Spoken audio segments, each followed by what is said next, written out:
in 2017, I started having difficulty sleeping. Firstly, I would hear strange noises, like tinnitus type noises in my ear. And then I began to hear or have sort of vibrations to my body. You know, it was like my foot would tingle, or I would just feel like different parts of my body were sort of vibrating. And I remember one morning waking up and sort of looking at my belly and seeing that sort of vibrating. It was such a weird thing.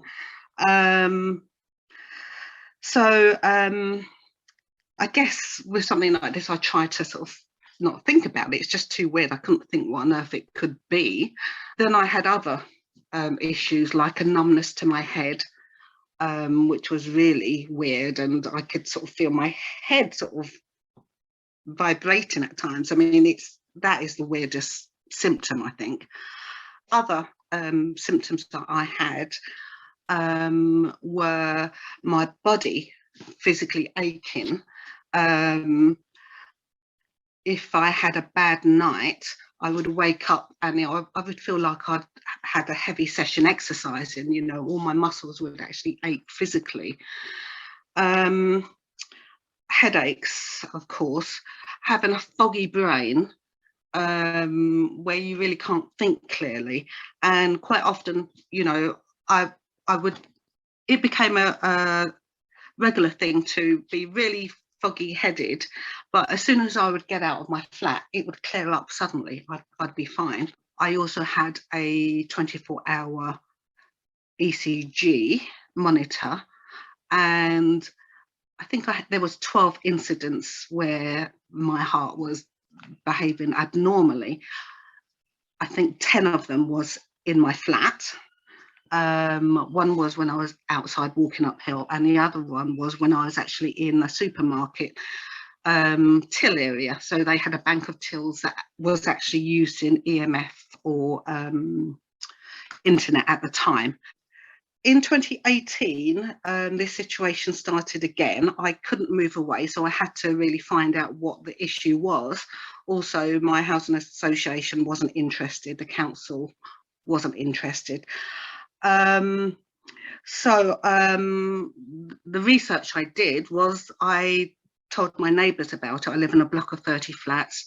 12 of them use the EMF meter in their flat. And although they had similar issues, I think it was very clear that my flat was the worst. You know, I would get high levels everywhere in the middle of a room, whereas theirs would only be close to electronic equipment or switches. So that actually gave me a lot of information. From there, I did lots of research and I talked to electricians. I mentioned this to a friend who's a musician, and he sort of recommended that I get an EMF meter because it will pick up sounds which we can't hear. So, you know, I got it, and immediately started registering whenever I felt these different physical sensations. So that's what really alerted me to its origins. Otherwise, I would have no idea. Measure my light switch. So it's already, this is the volts per meter for electric field. So over 5 means that it's high. So I'm going to measure this light switch here. So it's going past 100, 140.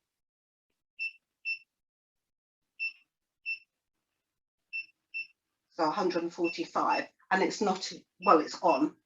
So, okay. So really, it's very, very simple to use. Two types of EMF that happens in the house. or in homes, that's electric field and electromagnetic field. At the time, I had no idea. I just thought it was one thing. And anyway, I thought it was coming from outside. So in 2017, I had no idea about this. I thought it was coming from outside, had no clue it was linked with electricity inside the home. I think I just heard about EMF in relation to mobile phones at that stage. So basically, there are only two types of EMF, electromagnetic fields, that occur in the home. So that's electric field and electromagnetic fields. And any electric or electronic equipment will produce those. Now, I think, you know, it's a natural thing, but when it's over certain levels, that's when it becomes dangerous. So for people who are sensitive, any level can be felt, but generally in the home it should be around 5 electric volts per meter for electric field. For electromagnetic field, it should be about 2.5 milligauss. And so in my flat, it was way over. I let my landlord know about this fairly early on, and my landlord is Peabody Housing Association. And also I let my council know, and that is Southwark Council. As I said, initially I thought it was an issue coming into my flat rather than being part of my flat. So Southwark Council got involved. Initially, both were quite sympathetic. Southwark Council actually arranged to do an EMF survey,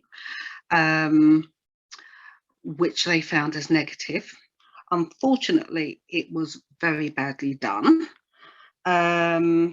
Peabody Trust also offered to do an EICR test. That's the basic electrical test on a property. Now, obviously that's useful, but actually it doesn't diagnose these types of problems, and it doesn't include what we call an earth leakage test, and that is actually the test that's needed. So basically the things that these organisations did and offered to do were pretty useless. And they have not done any proper physical investigations. One of the issues that causes EMF is when there are what we call live stray buried wires in walls. So that's basically the wires, the old wires that are left in and are not being used by any appliance, so they're just left in the wall. Now they should be dead. They should be either cut off or taken out. But in my bathroom light, I was always getting very high readings from there, and I asked Peabody to check. They sent an electrician who was all set to take off the light fitting and do his measurement. But then he was told he needed to take a photo. So he didn't do that. Sorry, he phoned, take a photo of the fitting, so the exterior. He actually phoned someone, I'm not sure who it was, to double check that. And he was quite upset because how can you diagnose whether a wire in a wall is live through a photo? But that's what they did. So from that photo of the external light, Peabody said, this wire is dead. Okay, so I had to get an electrician in to test that wire, and of course it's live. In fact, it's been tested twice by 2 different electricians that I've paid for. I also got a EMF surveyor in to do a proper survey of the flat, and his conclusion was that there's elevated levels. The landlord which should do something about it, and it's directly coming from wiring. Basically, all the waste electricity has to get out of the building through this lightning or earthing protection system. And it was only designed to be used, you know, maybe once or twice a year if electronic equipment has a problem, that, you know, that would deal with it, or if the lightning struck a building. But unfortunately, these days, because we're using a lot of equipment that actually produces earth leakage, and we're talking about fridges, boilers, what do they call it, eco light bulbs, even dimmers on light switches, they all produce naturally. So basically the earth leakage system is dealing with that every day, and that actually damages the system. So this issue could be much more widespread, and it just seems that a lot of people don't know about it. So the important thing to know is that you can get this tested in your house, your flat, and it's by doing an earth leakage test. So you need to do a test on the main, I think, electrical intake of your building.